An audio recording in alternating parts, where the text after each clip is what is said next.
ورحمة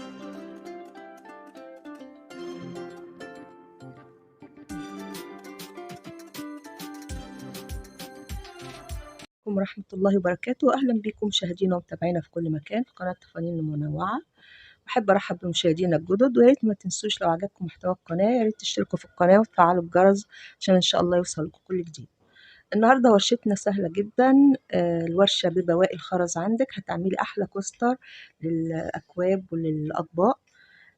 أنا هستخدم فيه خرز مقاس 8، طبعا لونين زي ما انت حابة.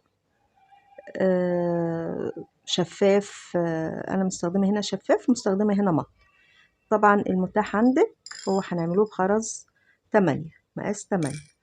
هنستخدم خيط صيد مقاس 50 او 40 المتاح عندك، او حتى ممكن 60 على حسب فتحة الخرز طبعا. وهنسمي الله ونبدأ الورشة بتاعتنا. وقبل ما نبدأ ورشتنا نصلي ونسلم على سيدنا محمد عليه أفضل الصلاة والسلام. اللهم صل وسلم وبارك على نبينا محمد. هناخد 7 خرزات، 1 2 3 4 5 6 7، ونوصلهم في قلب الخيط. هنشتغل بالفتلتين والعقدة. الطرف اللي ناحيتك بتلفيه على الطرف التاني ده كده، بترديه تاني في نفس الخرزة اللي طالع منها الخيط بالشكل ده كده. يعني انت كده لفيتي على الطرف التاني، عملتي حلقة كده على الطرف التاني. اهم حاجة في شغل العقدة انك تخلي العقدة في نص الخرزة. تمام، انا بشرح كده بالراحة عشان لو حد جديد معانا يعرف ايه هي العقدة ونعملها ازاي كده. عملنا الحلقة اللي هي مكونة من 7 خرزات. بعد كده هنعمل حلقة مكونة من 10 خرزات، فانا معايا واحدة هناخد عليهم 9. ادي 9 اهو، 2 4 6 8 9. تمام، هاجي كده اخر خرزتين دول هعمل فيهم العقدة. يعني العقدة مش هعملها في خرزة واحدة، لا، العقدة هعملها في خرزتين بحيث ان الخيط يبقى طالع من الخرزتين دول كده.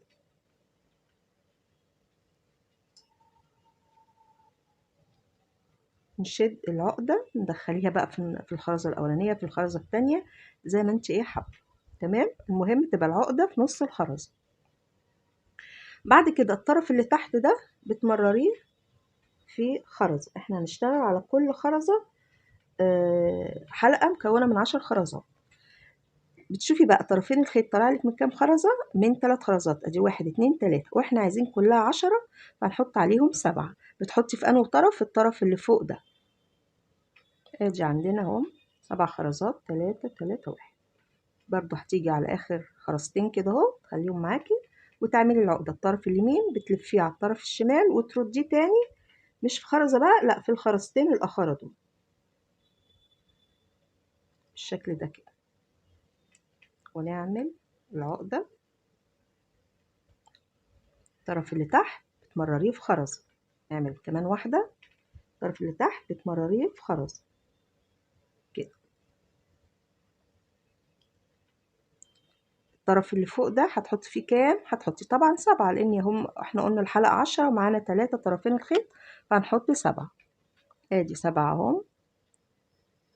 هناخد اخر 2 كده، الطرف اليمين بنلف على الطرف الشمال ونمرر الطرف في الخرزتين كده اهو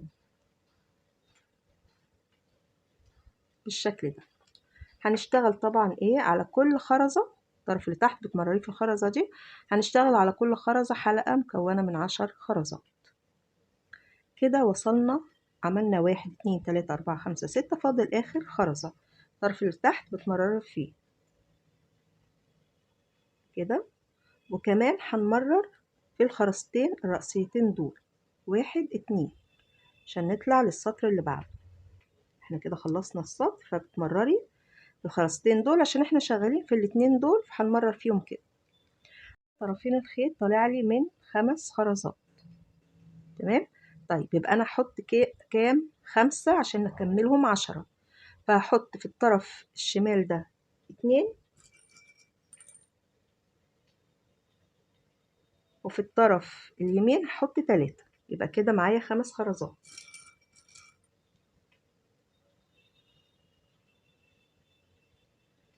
بالشكل ده. وهعمل العقدة في خرزة واحدة بس. تلفي اهي الطرف اليمين على الطرف الشمال وترديه تاني في خرزة واحدة كده. خلي العقدة في نص الخرزة. بقى عندي الوردة دي بالشكل ده. في الطرف الكبير ده حطيت 5 خرزات، ادي 5 اهو، وهمررها في الخرزة اللي في النص او تالت خرزة، 1 2 3 كده بالشكل ده كده. ارجع احط تاني 5 برضو من اللون الابيض او اللون المختلف عندك، 1 2 3 4 5. برضو هنمررها فين؟ في الخرزة اللي في النص او تالت خرزة كده.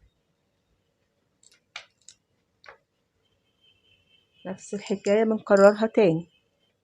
ادي 5 اهو، همررها في الخرزة اللي في النص بالشكل ده كده. بنكمل بقية السطر كده. اخر حاجة ال5 خرزات برضو هنمررها فين؟ في الخرزة اللي في النص دي كده بالشكل ده كده. هنبدأ بقى ايه؟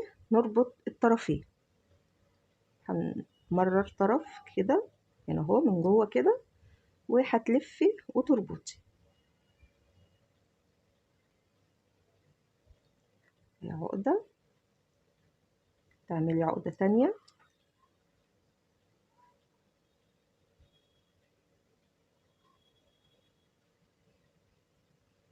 بالشكل ده، وتتوهي ايه الخيط خرزتين 3 بالشكل ده كده. وبرضو الطرف التاني هتعملي نفس الحكاية كده، هنمرره هنا ونربط ونتوه الخيط كده. الكوستر خلاص سهل جدا، ما بياخدش وقت، بيلم بواقي الخرز عندك، بتستفادي منه. طبعا على شكل وردة، شكله جميل جدا. أتمنى الورشة تعجبكم، ومستنية رأيكم في التعليقات، ولايك وشير كتير عشان الكل يستفاد. والسلام عليكم ورحمة الله وبركاته.